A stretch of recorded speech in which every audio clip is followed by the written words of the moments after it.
I am $50,000 in debt. I make about $74,000 a year. Most of my debt is from credit card spending. When I was 19, I signed up for credit cards. Actually just one at the time, mostly to pay for school-related things. You can only apply for so many bursaries and scholarships. And I'd maxed out a lot of the applications. I didn't qualify for a lot. The program I was doing at the time, a lot of the stuff was very expensive. So I would easily hit $2,000-$3,000 per period. And I obviously could not pay that off despite working 40 hours a week. And going to school 40 hours a week, something had to give and I had to reduce my hours, and now we know better. Things continued to snowball in the wrong way. Before I knew it, I was about $7,000 or $8,000 in debt. I'd also taken out a student line of credit at the time, and I was just running out of money, and I was so tired because I was doing everything by myself. I don't have my parents' support. I have no siblings, so everything I did to get to where I am today in terms of my salary was all by myself with the help of a couple of friends. It sucks because I think a lot of people are in the same situation where you think that, once you hit a certain age, and if everything hasn't been going the greatest as a kid, particularly if you've been living in a situation of poverty, you think, oh, I have a chance if I study hard and do well. That's not exactly the case because you have other obstacles. A lot of them are financial that you have to jump through. And we were really living paycheck to paycheck. Long story short, I am now about $50,000 in the hole. I'm excluding our car. I'm married, and my partner and I have a new car that we were able to pay down most of it, and that debt will be paid off in 2023. We bought the car. It's a 2021 vehicle. Quite frankly, I'm not concerned about that because we both put into it. Everything else, the $50,000 or nearly $50,000 is all debt from credit cards, student loans, the student line of credit. Everything is included in there. I have a few tools that I use to keep myself in check. I'm actually just using this plastic cover to put my money on because I don't have any kind of tray or anything like that. I'm not there yet, and I want to acknowledge that. I have, my planner, but my big thing is this budgeting, planning, and tracking book. And this outlines not only the content I need to shoot, but also just what my expenses are. This has actually already changed, so I need to redo this. I have a section here that's called the biweekly budget spreads. Here's the thing with me. I need to pay things off immediately if I can, because I don't usually remember. I have the memory of a goldfish, I like to tell people. I just don't remember a lot of things, even if I write them down. My career and my life is so busy, and I do my best to write everything down. But for the most part, the second payday hits, I pay things that I can off immediately. Now, there are some things I strategize over. So my credit cards, for instance, there's one credit card I have where if you don't pay it off in a certain range, they ding you anyway. So I usually wait 10 days before the end of the pay period for that one, because they sometimes, if you pay it too early, they count it as not paid. It's very bizarre. And I'm still trying to figure out whether I want to close that card. Our grocery situation is a little bit funny. My partner and I do not have a shared bank account. We have separate bank accounts. Honestly, I prefer it that way because he's in a far better financial situation than I am. And we usually just pay each other off each time we get paid for something. So there are certain things that he is in charge of, and there are certain things I am in charge of. I actually have most of the bills just because between the two of us, I remember more, which is hilarious.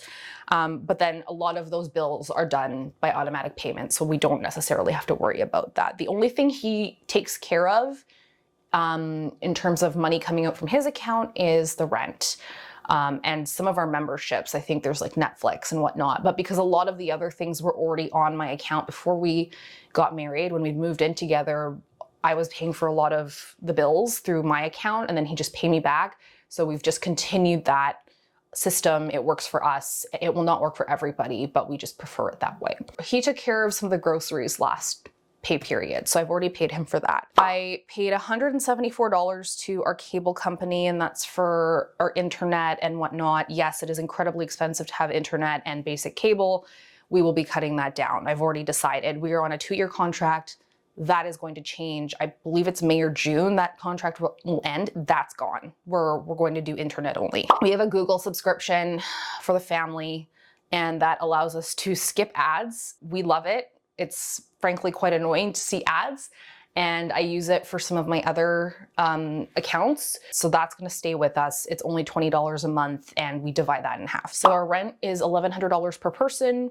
Not bad. We live in a 2-bedroom, 2-bathroom suite. Part of the reason why I'm doing this is because I would like to accumulate enough money to potentially put a down payment on something, but we haven't decided if we want to buy in our market because our market is quite volatile. I do and I don't have the urge to get into the market, but I obviously cannot do that with $50,000 in debt. We have a car payment that's already done. I have a parking spot that I need to pay for because I drive a second car for work. Sadly, work does not cover that, but I would rather pay for the parking spot than pay for a bus pass, because it's just, with the job that I do, it's so much easier to transport all the supplies and the goods that I need to work with each day. In some places in Canada, there's a basic insurance that is required, and then you can go to a private company for optional insurance. So we have basic insurance, which is about $150 a month. That comes out of my account because it was already set up with my previous car. Our optional insurance is about half that, and that also gets split with my husband. I have a bunch of banking fees, which are very expensive. I had overdraft protection for the longest time just because I kept hitting it,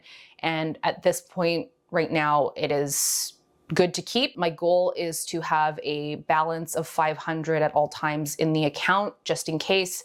So I'm currently working on that, but I will be getting rid of the overdraft protection hopefully by the end of next year. I also have a national student loan that still has about $8,000 on it. I have a student line of credit which has about $4,000 on it. That student line of credit is from a bank. I need to pay that off first because the federal student loan has very little. When I took it out, it had very, very little interest. I think I only pay like 3% interest. Bi-weekly budget sheet is done. We are going to go to the monthly sinking funds categories. And right now I have 10, and we are going to be adding another 10.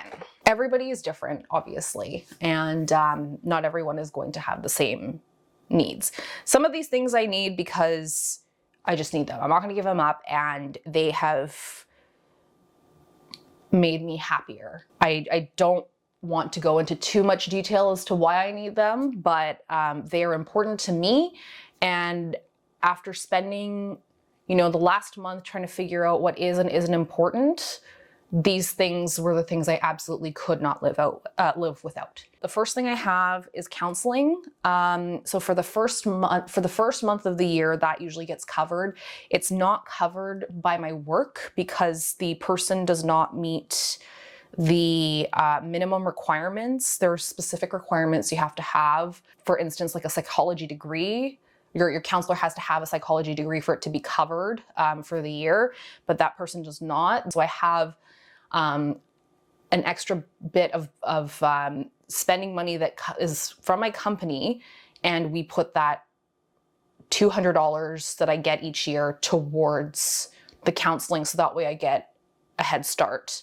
I've actually been saving for my counseling over time, so this one I'm not too worried about this. And then I do facials because I am exposed to a lot of pollutants. I actually have a chronic acne issue. It's quite severe, and there's one session at $130 a month. I also go for back facials as well, and that is $105 a month, not including tax. So it comes out to $120 or so, but usually I have money saved up for that. I've been saving up for a while toward the back facials, and it's just far less acne to deal with in the long run, which makes me really happy and is great for my health. I have a couple of trips I want to do, barring of course COVID. So in 2022, we're hoping to go to Alberta. We have family there that we need to see. I have a niece that I have not seen at all since she was born.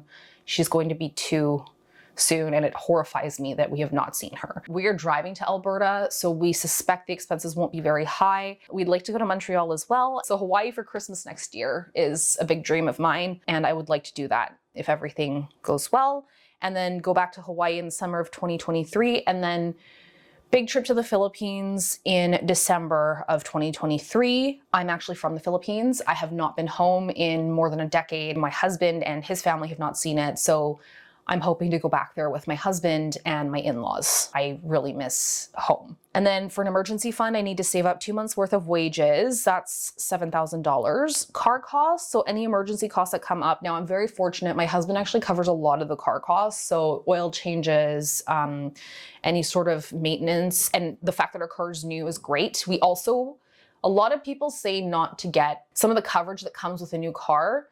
We bought it. Our packages for that were incredible. If anything goes wrong, literally almost everything is covered with the exception of damage we do ourselves. So if we take a baseball bat to the car, that's not obviously going to get paid for. Our car is very technologically complicated. So we have like a pilot system that is very technical and is basically a massive computer. If that goes out, we are covered for 7 years. We also have, in that package, if we end up in an accident, no matter the fault, and the car is totaled, the car will be replaced at no additional cost for the same year. So it would be a 2021 car that we drive. Well, this is embarrassing. I've already used up one of these cards. This is a 256 gig card, so I talk too much. Gifting is for our wedding anniversary, for my husband's birthday, and then also for Christmas gifting, which I don't really have to worry about Christmas gifting right now. I would like to worry about that probably in the back half of the year, but of course saving every little bit counts. Fashion budget. I actually thrift. Every once in a while I need something new for my job. My job actually gives me a clothing budget. Hairdresser. I actually am somebody who likes to color their hair, and I don't mean just like, you know, caramel streaks or whatever. I actually have hair that is not considered a socially typical color. It's very expensive. I have to get it bleached. I'm still trying to figure out where I am on that, but I would like to save $1,000 annually for it because it gets very expensive. Student loans. I do have an automatic payment that occurs, but I would still like to put money away for that so that I can put that money towards the loans in June and December, no matter how much it is. I have a tech obsession as well. This category covers gaming, camera gear, lighting gear, and whatnot. We're very lucky. Our electricity only costs about $500 a year between the two of us.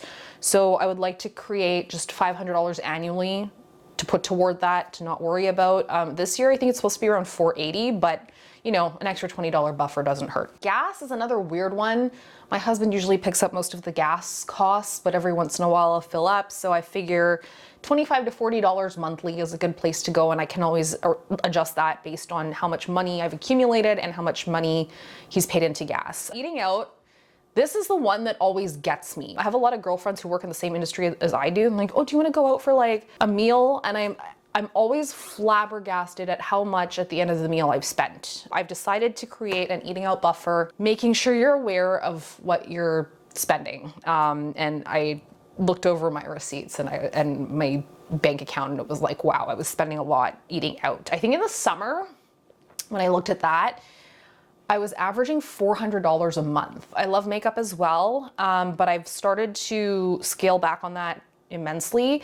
I'm not spending anywhere what I used to spend, but I'm putting aside $50 a month. I already have a $100 head start from gift cards I received over the holidays, so those gift cards will be going. I have one gift card now. I have another coming in the mail through points, and I will do another video on points and how I use them to my advantage. Memberships. So I've mentioned this earlier. We have a Google membership. We have a Disney membership that gets charged in December. I have another membership that I'm blanking out on right now. Oh, I have a movie theater membership. So that's going to be $11 a month, which is fine. Another one that I get caught off by a lot, and it's only every 2 years, but I do not want to have to put it onto my bill every month, is my cell upgrade. My partner, he has paid his cell phone off each time. Me, not so much.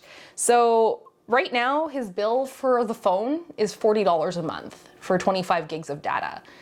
And for me, I pay $90 a month because I am paying off the phone in tandem with the bill.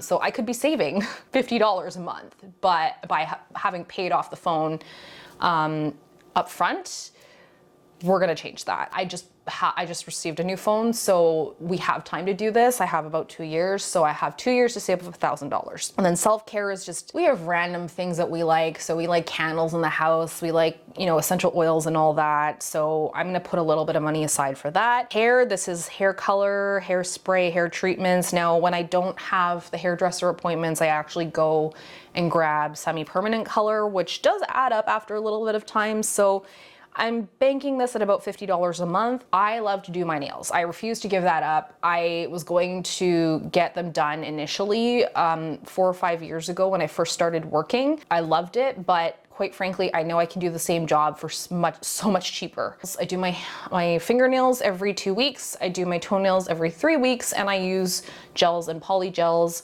Just look it up on YouTube. There's polygel is like a rabbit hole unto itself. That's about $600 for the year. That is actually an overshot because I have a lot of the tools already, and usually when you have to replace nail implements, it doesn't cost that much. But $600 is overshooting it. I might actually bring that down to like $400 or $300, but we'll see. And finally, I have a $1,000 challenge in here that I am taking advantage of. So those are all the categories. That was a lot. So I hope this was of use to you and you found it interesting. And of course, feel free to leave any comments or questions down below. You can find me at rirismoney on TikTok and Instagram. And you can also check out my blog, rirismoney.ca, and I usually post there on Fridays. Thanks so much for watching.